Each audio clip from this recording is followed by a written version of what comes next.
Hi everyone, this is Yana Smakula and thank you for joining me for another Altenew video tutorial. Today I'm going to show you how to make an elegant card with a few simple watercolor accents. You'll be able to do this even if you're not a watercolor artist or even if you've never worked with watercolors. This is very simple and easy to do. I'm going to be using a Golden Garden stamp set for today's project and also use matching dies to cut my colored elements out. I've already prepared a cluster of stamps that I'd like to use for my project, and I've placed them onto one of the Altenew's vintage trims, a beautiful gold die cut. I'm going to be heat embossing these images onto watercolor paper, loosely coloring them and die cutting them to use on my card. I'm going to be using Arch's cold pressed watercolor paper. I've just recently discovered this particular watercolor paper and I'm very happy with the quality and the final results of my small watercolor pieces. Now this particular paper is very thick, so I would need to use matching dies to cut my images out. I imagine it would be rather difficult to fussy cut such thick cardstock. But if you're using a thinner watercolor paper and don't have matching dies, I'm sure you would be able to fussy cut your images. For my watercolors, I've selected Kuretake Gansai Tambi watercolor set, and this one has 24 colors.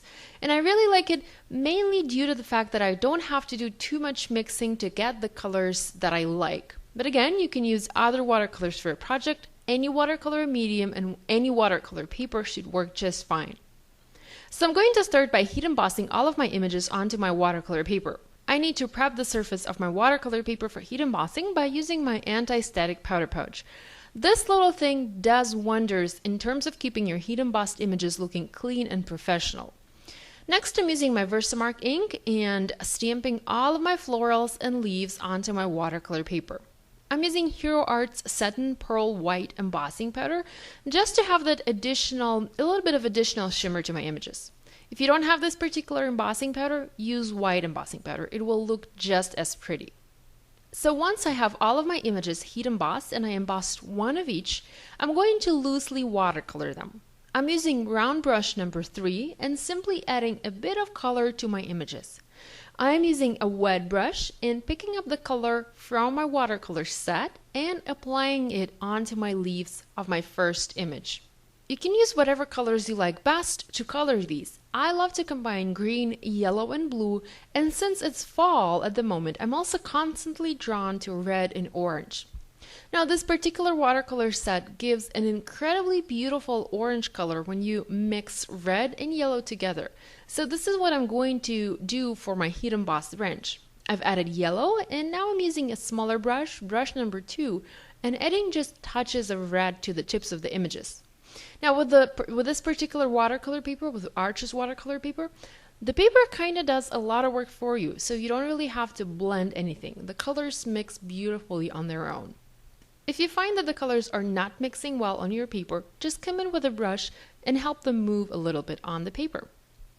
Now I've zoomed in a little bit here so you can see the watercoloring up close. I messed up 2 of my leaves, so I added some water and used a paper towel to remove the color and then reapplied another color to make sure I colored these the way that I liked. So now I'm just randomly coloring the rest of my images. There is no right or wrong way to color these. All you have to do is just drop a bit of color and let the product do the work for you. I'm adding darker highlights to some of the areas where there are shadows and also trying to keep other areas lighter where, in my opinion, there's more light. To tell the truth, you cannot go wrong with small heat embossed outline images. It is incredibly easy to color them and all you need is a brush, some water, and watercolors.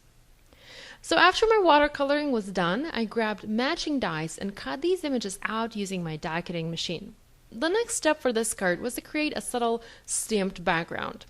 I didn't want to have just a frame and my watercolor die cuts. I wanted to have something else on my background. So I used one of the images from the Golden Garden stamp set in gold pigment ink and simply randomly stamped that image onto the front of my card base. The rest is very simple. Assemble a card.